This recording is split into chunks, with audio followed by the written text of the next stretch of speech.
ನಮಸ್ಕಾರ ವೀಕ್ಷಕರೇ ಮೂಡ ಹಗರಣದ ಸಂಕಷ್ಟದಲ್ಲಿರುವ ಸಿದ್ದರಾಮಯ್ಯ ಅವರಿಗೆ ಕೇಂದ್ರದಿಂದ ಮತ್ತೊಂದು ಶಾಕ್ ಎದುರಾಗಿದೆ. ಅದು ನಿರ್ಮಲಾ ಸೀತಾರಾಮನ್ ಅವರು ನೀಡಿರುವಂತಹ ಶಾಕ್.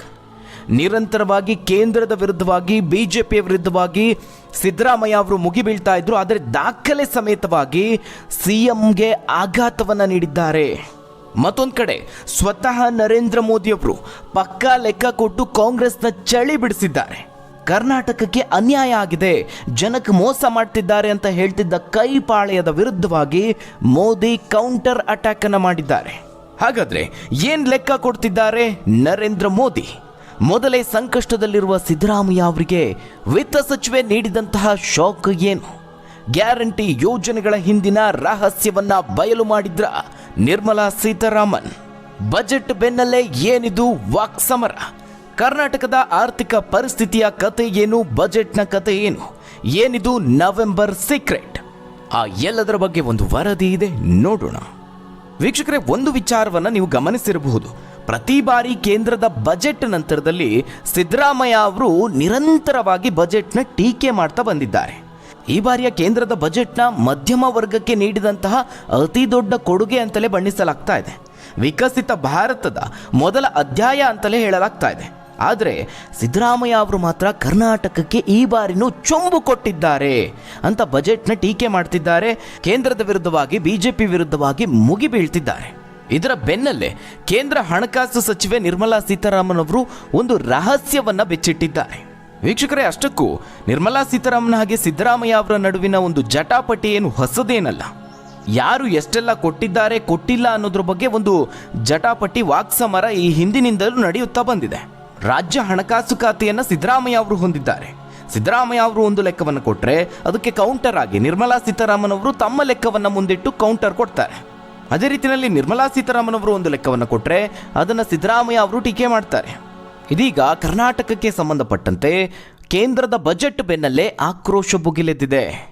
ವೀಕ್ಷಕರ, ಕೇಂದ್ರದ ಬಜೆಟ್ನಲ್ಲಿ ಬಿಹಾರ ಹಾಗೆ ಆಂಧ್ರ ಪ್ರದೇಶಕ್ಕೆ ಮಹತ್ವವನ್ನು ನೀಡಲಾಗಿದೆ. ಹಲವು ಕಣ್ಣು ಕುಕ್ಕುವಂತಹ ಹೊಸ ಯೋಜನೆಗಳನ್ನು ಘೋಷಣೆ ಮಾಡಲಾಗಿದೆ. ಕಳೆದ ಬಜೆಟ್ನಲ್ಲೂ ಬಂಪರ್ ಗಿಫ್ಟ್ ಅನ್ನು ಈ ಎರಡು ರಾಜ್ಯಗಳು ಪಡೆದುಕೊಂಡಿತ್ತು. ಅದಕ್ಕೆ ಕಾರಣ ಇವು ಬಿಜೆಪಿಯ ಮಿತ್ರ ಪಕ್ಷಗಳು ಆಡಳಿತದಲ್ಲಿರುವಂತಹ ರಾಜ್ಯಗಳು. ಇದಲ್ಲದೆ ಬಿಹಾರದಲ್ಲಿ ಮುಂದಿನ ನವೆಂಬರ್ನಲ್ಲಿ ಚುನಾವಣೆ ಇದೆ. ಇದನ್ನೇ ಮುಂದಿಟ್ಕೊಂಡು ಕಾಂಗ್ರೆಸ್ ಈಗ ಬಿಜೆಪಿ ವಿರುದ್ಧವಾಗಿ ಹರಿಹಾಯ್ತಾ ಇದೆ. ಕೇಂದ್ರದಲ್ಲಿ ಕರ್ನಾಟಕದವರೇ ಹಲವರು ಸಚಿವರಿದ್ದಾರೆ, ಹಿರಿಯರು ಕೂಡ ಇದ್ದಾರೆ. ಬಿಜೆಪಿಯಿಂದಲೇ ಹೆಚ್ಚಿನ ಸಂಸದರು ಗೆದ್ದಿದ್ದಾರೆ. ಇಷ್ಟಿದ್ರೂ ಈ ಬಾರಿಯ ಬಜೆಟ್ನಲ್ಲಿ ಕರ್ನಾಟಕಕ್ಕೆ ನ್ಯಾಯ ಸಿಕ್ಕಿಲ್ಲ. ಚುನಾವಣೆಗೆ ಸಿದ್ಧ ಆಗ್ತಿರುವಂತಹ ಬಿಹಾರಕ್ಕೆ ಹೆಚ್ಚಿನ ಒತ್ತು ಕೊಟ್ಟಿದ್ದಾರೆ ವಿನಃ ದೇಶದಲ್ಲಿ ಅತಿ ಹೆಚ್ಚು ತೆರಿಗೆ ನೀಡುವಂತಹ ರಾಜ್ಯಗಳಲ್ಲಿ ನಮ್ಮ ಕರ್ನಾಟಕ ರಾಜ್ಯ 2ನೇ ಸ್ಥಾನದಲ್ಲಿದೆ. ಕರ್ನಾಟಕಕ್ಕೆ ಏನು ಕೊಟ್ಟಿಲ್ಲ. ಮೋದಿ ಹಾಗೆ ವಿತ್ತ ಸಚಿವೆ ಸೇರ್ಕೊಂಡು ಮತ್ತೊಮ್ಮೆ ಕರ್ನಾಟಕಕ್ಕೆ ಖಾಲಿ ಚೊಂಬನ್ನು ಕೊಟ್ಟಿದ್ದಾರೆ ಅಂತ ಕಾಂಗ್ರೆಸ್ ಆರೋಪವನ್ನು ಮಾಡ್ತಾ ಇದೆ. ಅಂದರೆ GSTಯಲ್ಲಿ ನಮ್ಮ ಪಾಲು ದೊಡ್ಡದಿದೆ, ತೆರಿಗೆಯಲ್ಲಿ ಕರ್ನಾಟಕದಿಂದ ಹೆಚ್ಚಿನ ಪಾಲಿದೆ, ಆದರೆ ಪ್ರತಿಯಾಗಿ ನಮಗೇನು ಸಿಕ್ತು? ಈ ಪ್ರಶ್ನೆ ಸಹಜವಾಗಿ ಉದ್ಭವ ಆಗುತ್ತೆ. ಈ ನಡುವೆ ನಿರ್ಮಲಾ ಸೀತಾರಾಮನ್ ಅವರು ಹಾಗೆ ಖುದ್ದು ನರೇಂದ್ರ ಮೋದಿ ನಿಮ್ಮ ಬಂಡವಾಳ ಏನು ಅನ್ನೋದನ್ನು ಬಿಚ್ಚಿಡ್ತೀವಿ ನಾವು ಅಂತ ಕೌಂಟರ್ ಅಟ್ಯಾಕ್ ಅನ್ನು ಮಾಡಿದ್ದಾರೆ. ಸಿದ್ದರಾಮಯ್ಯ ಮತ್ತು ಕಾಂಗ್ರೆಸ್ ಸರ್ಕಾರದ ನಿಜವಾದ ಬಂಡವಾಳವನ್ನು ತೆರೆದಿಡ್ತೀವಿ ಅಂತ ದಾಖಲೆಯನ್ನು ಕೊಡ್ತಿದ್ದಾರೆ. ಕರ್ನಾಟಕಕ್ಕೆ ಅನ್ಯಾಯ ಮಾಡುವಂತಹ ಮಾತೇ ಇಲ್ಲ.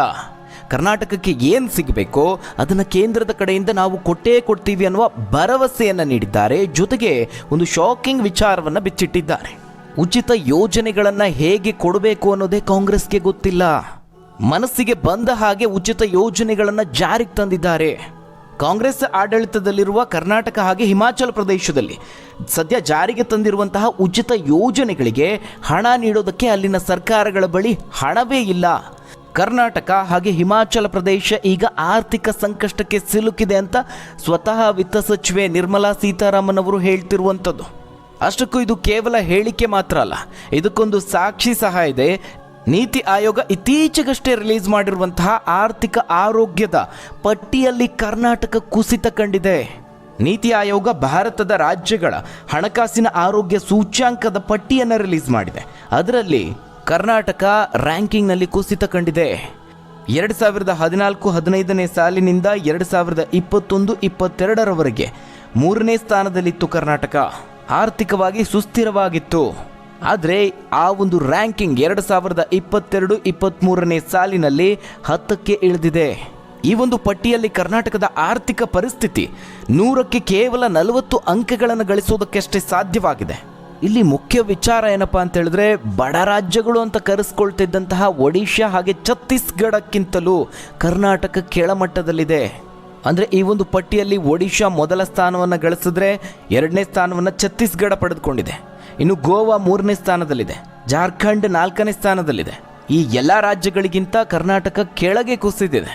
ಇದಕ್ಕೆ ರಾಜ್ಯದಲ್ಲಿ ಕಾಂಗ್ರೆಸ್ ಸರ್ಕಾರ ಜಾರಿಗೆ ತಂದಂತಹ ಗ್ಯಾರಂಟಿ ಯೋಜನೆಗಳು ಸಹ ಒಂದು ಕಾರಣ ಅನ್ನೋ ರೀತಿಯಲ್ಲಿ ಚರ್ಚೆಗಳಾಗ್ತಾ ಇದೆ. ಇದನ್ನೇ ನಿರ್ಮಲಾ ಸೀತಾರಾಮನ್ ಅವರು ಸಹ ಹೇಳ್ತಿರುವಂಥದ್ದು. ಬಿಜೆಪಿ ಆಡಳಿತದಲ್ಲಿರುವಂತಹ ರಾಜ್ಯಗಳಲ್ಲೂ ಸಹ ಉಚಿತ ಯೋಜನೆಗಳನ್ನು ಘೋಷಣೆ ಮಾಡಿದ್ದೀವಿ, ಆದರೆ ಅದು ರಾಜ್ಯದ ಆರ್ಥಿಕ ಸಾಮರ್ಥ್ಯದ ಕುರಿತು ಅಧ್ಯಯನ ಮಾಡಿ ಘೋಷಣೆ ಮಾಡಿರುವಂತಹ ಉಚಿತ ಯೋಜನೆಗಳಾಗಿರುತ್ತೆ. ಎಷ್ಟು ಸಾಧ್ಯ ಆಗುತ್ತೋ ಅಷ್ಟನ್ನು ಮಾತ್ರ ಘೋಷಣೆ ಮಾಡ್ತೀವಿ. ಆದರೆ ಕಾಂಗ್ರೆಸ್ ಮಾಡುವಂಥದ್ದು ಆ ರೀತಿಯಲ್ಲ. ಕೈಯಲ್ಲಿ ಮಾಡೋಕ್ಕೆ ಆಗದೇ ಇರುವಂತಹ ಯೋಜನೆಗಳನ್ನು ಸಹ ಘೋಷಣೆ ಮಾಡಿಕೊಂಡಿದೆ, ಜಾರಿಗೆ ತಂದಿದೆ. ಹೀಗಾಗಿನೇ ಕರ್ನಾಟಕ ಹಾಗೆ ಹಿಮಾಚಲ ಪ್ರದೇಶದಲ್ಲಿ ಇಂತಹ ದುಸ್ಥಿತಿ ಎದುರಾಗಿದೆ ಅಂತ ನಿರ್ಮಲಾ ಸೀತಾರಾಮನ್ ಅವರು ಟೀಕೆ ಮಾಡಿದ್ದಾರೆ. ಅಂದರೆ ಬಿಜೆಪಿ ಆಡಳಿತದಲ್ಲಿರುವ ಯಾವ ರಾಜ್ಯವನ್ನು ಗಮನಿಸಿದ್ರೂ ಚುನಾವಣೆ ಸಮಯದಲ್ಲಿ ಅವುಗಳು ಘೋಷಣೆ ಮಾಡುವಂತಹ ಯೋಜನೆಗಳು ಬಜೆಟ್ಗೆ ಅನುಗುಣವಾಗಿರುತ್ತೆ. ಆದರೆ ಹಿಮಾಚಲ ಪ್ರದೇಶ ಹಾಗೆ ಕರ್ನಾಟಕ ರಾಜ್ಯದಲ್ಲಿ ದೊಡ್ಡ ದೊಡ್ಡ ಭರವಸೆಗಳನ್ನು ನೀಡಿದ್ದಾರೆ. ಈಗ ಅವುಗಳನ್ನು ಈಡೇರಿಸೋದಕ್ಕೆ ಹೆಣಗಾಡ್ತಾ ಇದ್ದಾರೆ. ಹೀಗಾಗಿ ಈ ಮುಂಚೆ ಆರ್ಥಿಕವಾಗಿ ಸಾಕಷ್ಟು ಉತ್ತಮ ರೀತಿಯಲ್ಲಿ ಇದ್ದಂತಹ ಕರ್ನಾಟಕ ಹಾಗೆ ಹಿಮಾಚಲದಂತಹ ರಾಜ್ಯಗಳು ಈಗ ಹಣಕಾಸಿನ ಸಮಸ್ಯೆಯನ್ನು ಎದುರಿಸ್ತಾ ಇದೆ ಅಂತ ನಿರ್ಮಲಾ ಸೀತಾರಾಮನ್ ಅವರು ಹೇಳ್ತಿರುವಂಥದ್ದು. ಈ ಗ್ಯಾರಂಟಿ ಯೋಜನೆಗಳು ಯಾವ ರೀತಿಯಾದದ್ದು ಅಂತ ಹೇಳಿದ್ರೆ, ಇಂದಿನ ಪೀಳಿಗೆಯವರಿಂದ ಹಣವನ್ನು ಪಡೆದು ಮುಂದಿನವರ ಮೇಲೆ ಹೊರೆಯನ್ನು ಹಾಕುವಂಥದ್ದು. ಇವತ್ತು ಉಚಿತ ಯೋಜನೆಗಳನ್ನು ಘೋಷಣೆ ಮಾಡೋದಕ್ಕೆ ಚೆನ್ನಾಗಿರುತ್ತೆ, ಆದರೆ ಮುಂದಿನ ಪೀಳಿಗೆಯವರ ಮೇಲೆ ಸಾಲದ ಹೊರೆ ಆಗುತ್ತೆ. ಹೀಗಾಗಿ ಎಚ್ಚರಿಕೆ ಹೆಜ್ಜೆ ನೀಡಬೇಕು ಅಂತ ನಿರ್ಮಲಾ ಸೀತಾರಾಮನ್ ಅವರು ಹೇಳ್ತಿದ್ದಾರೆ. ಇಷ್ಟು ಮಾತ್ರ ಅಲ್ಲ ವೀಕ್ಷಕರೇ, ಇದನ್ನು ಬಿಜೆಪಿ ಅಥವಾ ನಿರ್ಮಲಾ ಸೀತಾರಾಮನ್ ಅವರು ಮಾತ್ರ ಹೇಳ್ತಿರುವಂಥದ್ದಲ್ಲ. ಸ್ವತಃ ರಾಜ್ಯದ ಕಾಂಗ್ರೆಸ್ ಶಾಸಕರೇ ಈ ಗ್ಯಾರಂಟಿ ಯೋಜನೆಗಳ ವಿರುದ್ಧವಾಗಿ ಆಕ್ರೋಶವನ್ನು ವ್ಯಕ್ತಪಡಿಸಿದ್ದಾರೆ. ಇದು ನಿಜವಾದ ಆಘಾತ ಅಂತ ಹೇಳ್ಬೋದು ರಾಜ್ಯ ಸರ್ಕಾರಕ್ಕೆ. ರಾಘವೇಂದ್ರ ಹಿಟ್ನಾಳ್, ರಾಜು ಕಾಗೆ, ಗವಿಯಪ್ಪ ಹೀಗೆ ಸಾಲು ಸಾಲು ಶಾಸಕರು, ಬಹುತೇಕ ಉತ್ತರ ಕರ್ನಾಟಕದ ಶಾಸಕರು ಈ ಗ್ಯಾರಂಟಿ ಯೋಜನೆಗಳನ್ನು ನಿಲ್ಲಿಸಬೇಕು ಅನ್ನೋ ಅರ್ಥದಲ್ಲಿ ಮಾತನಾಡಿದ್ದಾರೆ. ರಾಜ್ಯ ಸರ್ಕಾರಕ್ಕೆ ಎಚ್ಚರಿಕೆಯನ್ನು ಕೊಟ್ಟಿದ್ದಾರೆ, ಆಕ್ರೋಶವನ್ನು ವ್ಯಕ್ತಪಡಿಸಿದ್ದಾರೆ. ಈ ಉಚಿತ ಯೋಜನೆಗಳಿಂದಾಗಿನೇ ಕ್ಷೇತ್ರದಲ್ಲಿ ಅಭಿವೃದ್ಧಿ ಮಾಡೋಕ್ಕೆ ಆಗ್ತಿಲ್ಲ ಅಂತ ತಮ್ಮ ಅಸಹಾಯಕತೆಯನ್ನು ತೋರಿಕೊಂಡಿದ್ದಾರೆ. ಅದಕ್ಕೆ ಇತ್ತೀಚಿನ ಒಂದು ಉದಾಹರಣೆ ಅಂತ ಹೇಳಿದ್ರೆ, ಸಿದ್ದರಾಮಯ್ಯ ಅವರ ರಾಜಕೀಯ ಸಲಹೆಗಾರ ಸ್ಥಾನಕ್ಕೆ BR ಪಾಟೀಲ್ ಅವರು ರಾಜೀನಾಮೆ ನೀಡಿದ್ರು. ರಾಜೀನಾಮೆ ನೀಡಿದ ಬೆನ್ನಲ್ಲೇ ಅಸಮಾಧಾನವನ್ನು ಹೊರಹಾಕ್ತಾರೆ. ಈ ಹಿಂದೆನೂ ಸಹ ಇದೇ ಯೋಜನೆಗಳ ಬಗ್ಗೆ ಮಾತನಾಡಿದ್ರು. ಈಗ ಅವರು ರಾಜೀನಾಮೆಗೆ ಕೊಟ್ಟಂತಹ ಕಾರಣವನ್ನು ಕೇಳಿದ್ರೆ ನಿಜಕ್ಕೂ ಶಾಕಿಂಗ್ ಅನಿಸುತ್ತೆ. ಈ ಗ್ಯಾರಂಟಿ ಯೋಜನೆಗಳಿಂದಾಗಿ ಕ್ಷೇತ್ರಕ್ಕೆ ಅನುದಾನ ಸಿಗ್ತಿಲ್ಲ ಅಂತ ಅವರು ತೀವ್ರ ಅಸಮಾಧಾನವನ್ನು ವ್ಯಕ್ತಪಡಿಸ್ತಿದ್ದಾರೆ. ನಾನು ಸುಮ್ಮನೆ ರಾಜೀನಾಮೆ ಕೊಟ್ಟಿಲ್ಲ, ಸಾಕಷ್ಟು ಸಮಸ್ಯೆ ಇದೆ, ಎಲ್ಲವನ್ನ ಬಹಿರಂಗವಾಗಿ ಹೇಳ್ಕೊಳ್ಳೋದಕ್ಕೆ ಆಗೋದಿಲ್ಲ ಅಂತ ಅಸಮಾಧಾನವನ್ನು ವ್ಯಕ್ತಪಡಿಸಿದ್ದಾರೆ. ಇದು ಸಿದ್ದರಾಮಯ್ಯ ಅವರಿಗೆ ಈ ಉಚಿತ ಯೋಜನೆಗಳ ವಿಚಾರವಾಗಿ ಬ್ಯಾಕ್ ಟು ಬ್ಯಾಕ್ ಶಾಕ್ ಅಂತಲೇ ಹೇಳಬಹುದು. ಇನ್ನು ಮತ್ತೊಂದು ಕಡೆ ನರೇಂದ್ರ ಮೋದಿ ಅವರು ಸಹ ಕೈಗೆ ಮುಟ್ಟಿ ನೋಡಿಕೊಳ್ಳುವಂತಹ ಶಾಕ್ ಅನ್ನು ಕೊಡ್ತಾ ಇದ್ದಾರೆ.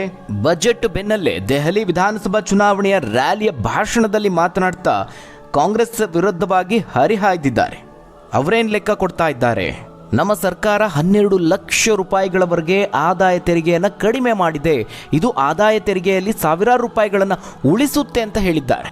ಹಿಂದಿನ ಕಾಂಗ್ರೆಸ್ ಸರ್ಕಾರಗಳ ಅವಧಿಯಲ್ಲಿನ ತೆರಿಗೆ ದರಗಳ ಜೊತೆಗೆ ತಮ್ಮ ಸರ್ಕಾರದ ತೆರಿಗೆ ದರವನ್ನು ಹೋಲಿಕೆ ಮಾಡಿ ಗಮನ ಸೆಳೆದಿದ್ದಾರೆ. ಒಂದು ವೇಳೆ ನೀವೇನಾದರೂ ನೆಹರು ಅವರ ಕಾಲದಲ್ಲಿ 12 ಲಕ್ಷ ರೂಪಾಯಿ ಏನಾದರೂ ಆದಾಯ ಗಳಿಸ್ತಾ ಇದ್ದರೆ ನೀವು ನಿಮ್ಮ ವೇತನದ 1/4 ಭಾಗವನ್ನು ಸರ್ಕಾರಕ್ಕೆ ತೆರಿಗೆ ರೂಪದಲ್ಲಿ ಪಾವತಿ ಮಾಡಬೇಕಿತ್ತು.